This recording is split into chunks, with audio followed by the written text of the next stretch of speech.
નમસ્કાર મિત્રો, સ્વાગત છે તમારું અમારી યુટ્યુબ ચેનલમાં. મિત્રો, ગુજરાત રોજગાર ભરતી મેળાનું વધુ એક આયોજન કરવામાં આવી રહ્યું છે, જેમાં આ રોજગાર ભરતી મેળો શુક્રવારના રોજ યોજાશે અને તેમાં 200થી વધુ જોબ ઓફર કરવામાં આવશે. તેમાં 10 પાસથી લઈને સ્નાતક પાસ અને ડિપ્લોમા પાસ વધુ પાસ ઉમેદવારો આમાં ભાગ લઈ શકશે.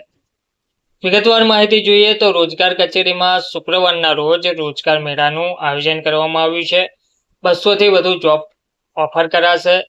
આ ભરતી મેળામાં રોજગાર કચેરીએ શુક્રવારે સવારે 11 કલાકે રોજગાર મેળો યોજ્યો છે. આ મેળામાં 7 કંપનીઓ તરફથી 200થી વધુ નોકરીઓ ઓફર કરવામાં આવશે. અમદાવાદ જિલ્લાની સર્વિસ, મેન્યુફેક્ચરિંગ, ફાર્માસ્યુટિકલ્સ, બેન્કિંગ સહિતના સેક્ટરની અગ્રણી કંપનીઓ તરફથી આ ભરતી મેળામાં relationship officer, service officer, cashier, housekeeping supervisor, sales assistant, pharmacist, turner operator, metal operator, electrician સહિતની પોસ્ટ માટે લાયકાતના આધારે પ્રવેશ અપાશે. આ રોજગાર મેળામાં પ્રેરણાત્મક સ્વરોજગાર શિબિર યોજાશે તેવું જણાવવામાં આવી રહ્યું છે.